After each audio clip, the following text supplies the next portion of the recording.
pelajaran Bahasa Indonesia di kelas 9 mengambil materi tentang kebahasaan. Nah, apa saja sih materi kebahasaan yang ada di kelas 9? Bu, kebahasaan itu yang seperti apa? Oke, kebahasaan itu terkait dengan EYD, penulisan, huruf kapital, serta tanda baca dan daftar pustaka. Oke, EYD kalian sudah pelajari selama di SD.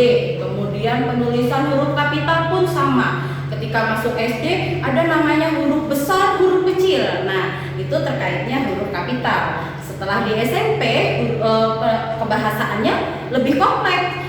Kita sekarang akan membahas mengenai daftar pustaka. Sebelum sampai ke daftar pustaka, kalian tentu pernah baca buku kan? Buku tentang ilmu pengetahuan. Kenapa harus buku ilmu pengetahuan, Bu? Apakah buku-buku cerita tidak ada daftar pustaka?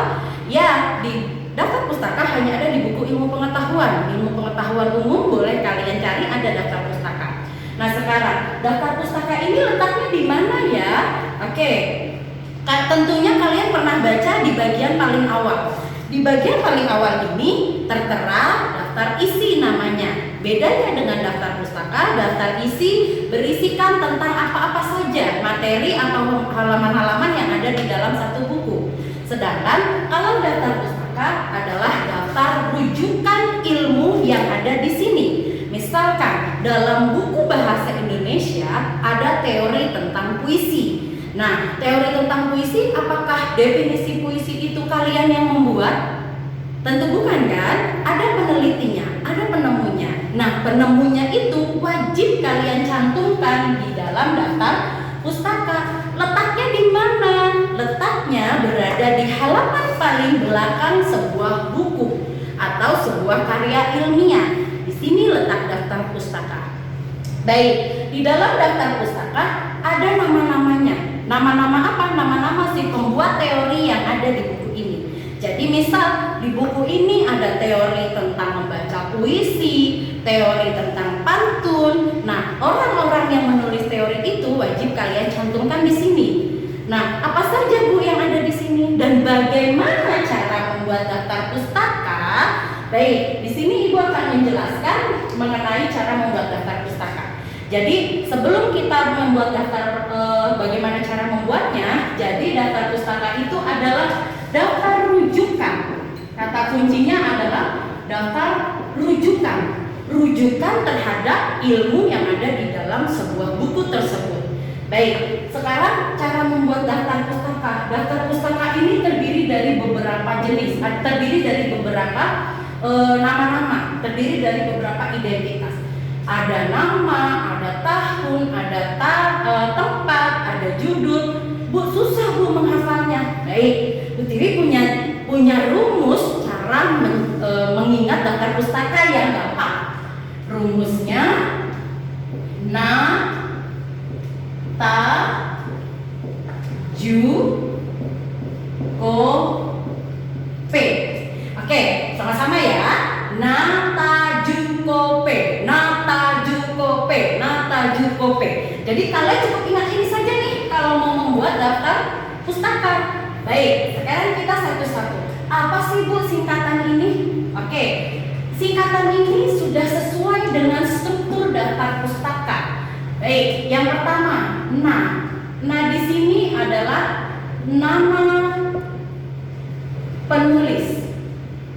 Oke, nama penulis ini misalkan di buku yang tadi, di buku ini dalam bahasa Indonesia ada teori tentang puisi. Nah, teori tentang puisi itu diambil dari buku kumpulan puisi. Nah, kita lihat siapa nama penulisnya. Oke, nah di sini adalah nama penulis. Ada syaratnya.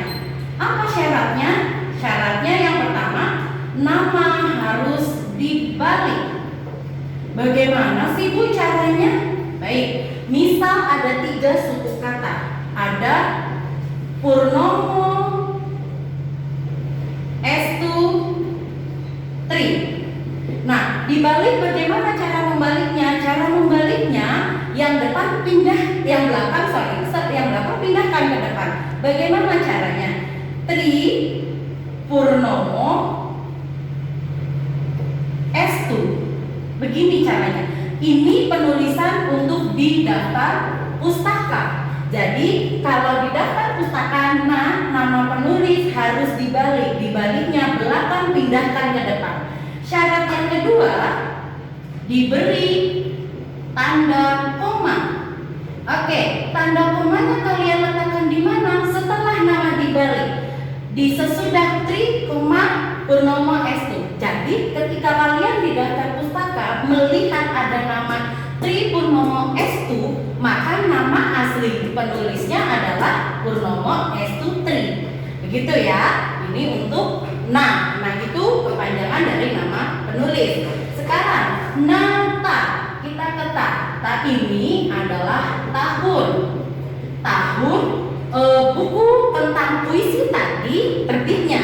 Oke, misalkan tahun buku puisi tentang puisi itu ada di tahun 1998. Oke, syarat yang kedua adalah sesudah nama ke tahun diberi tanda titik. Di mananya berarti Bu? Diberi tanda titik di sini. Jadi menghubungkan antara nama dengan tahun diberi tanda titik. Oke, setelah ta, nata, ju ini adalah judul. Oke, tadi judul apa Bu? Kita kan mau mengambil teori di dalam nih, teori puisi. Teori puisi ini diambil dari buku kumpulan puisi. Nah, buku kumpulan puisinya apa judulnya? Misal, judulnya adalah Puisi Indah. Oke, Puisi Indah. Nah, di judul ada syarat tidak? Ada. Syaratnya apabila kamu membuat daftar pustaka ini ditulis tangan, artinya ini seperti saya kan membuat daftar pustakanya ditulis tangan, maka harus diberi tanda garis bawah. Ini kalau ditulis tangan, garis bawah. Oke. Kemudian kalau diketik bagaimana Bu? Artinya dengan mesin diketik bagaimana? Dicetak miring. Jadi tidak perlu lagi kamu berikan garis bawah kalau sudah dicetak miring. Oke, ini artinya ditulis tangan, ini diketik. Oke, puisi indah. Nah, dari ta ke ju atau dari tahun ke judul sama, kamu berikan tanda titik. Di sini ada titik.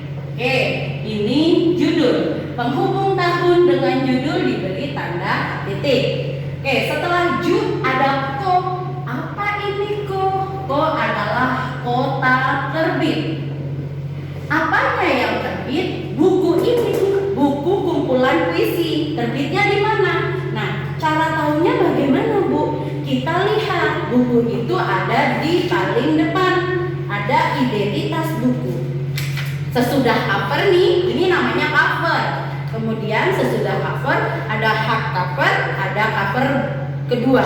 Nah, sesudah cover kedua ada identitas. Di sini ada penyusun, ada editornya, tahun terbit, kemudian ada peraturan perundang-undangan. Bagi siapa yang mengcopy buku ini dengan sembarang akan ada denda dan sebagainya. Nah, untuk tahun dengan kota terbit kalian bisa lihat di sini. Baik, misalkan contoh buku puisi indah terbitnya di kota Jakarta. Oke, di kota Jakarta. Nah, dia tidak ada syarat, hanya dari judul ke kota kita beri tanda titik. Oke, yang terakhir ada P. Apa itu P? P itu adalah penerbitnya. Oke, penerbitnya itu kita bisa lihat di mana? Bisa lihat sama di bagian cover identitas. Oke, misalkan penerbitnya Erlangga. Oke, Erlangga. Nah, syaratnya ini agak beda, perlu kalian ingat. Kalau dari ko ke p, kalau tadi dari na ke ta ke ju ke ko, semuanya menggunakan tanda titik.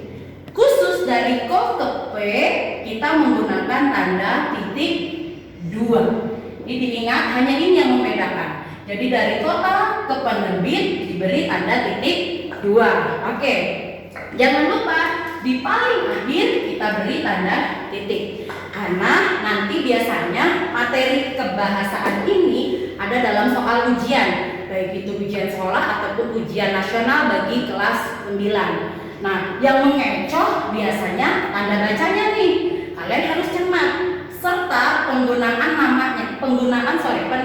penulisannya. Tetap harus memperhatikan huruf kapital. Ini berarti kalau tadi saya tulis tangan, diberi apa? Garis bawah. Oke, jadi inilah yang disebut dengan daftar pustaka. Namanya kita bisa tahu di sini identitas tentang buku. Nama aslinya adalah penulisnya Purnomo S. Putri. Buku Puisi Indah diterbitkan tahun 98 di Jakarta dengan penerbit Erlangga. Nah, anak-anak, itu tadi mengenai daftar pustaka. Untuk materi minggu ini hanya menjabarkan mengenai bagaimana sih cara menyusun daftar pustaka. Jadi kalian cukup ingat rumusnya.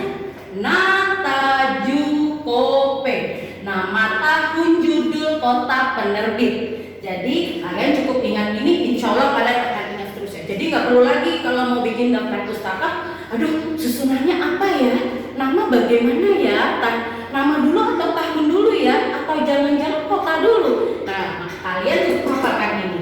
Nata ju kope, yuk sama-sama. Nata ju kope. Baik, demikian penjelasan dari Bu Tiwi mengenai materi kebahasaan tentang daftar pustaka. Setelah ini nanti akan ada evaluasi mengenai daftar pustaka. Setelah paham, kita sama-sama mereview, kalian sudah paham, kita akan lanjut ke syarat daftar pustaka yang berikutnya. Baik, akhir kata Bu Tiwi tutup dulu pertemuan hari ini. Wabillahi taufiq wal hidayah. Wassalamualaikum warahmatullahi wabarakatuh.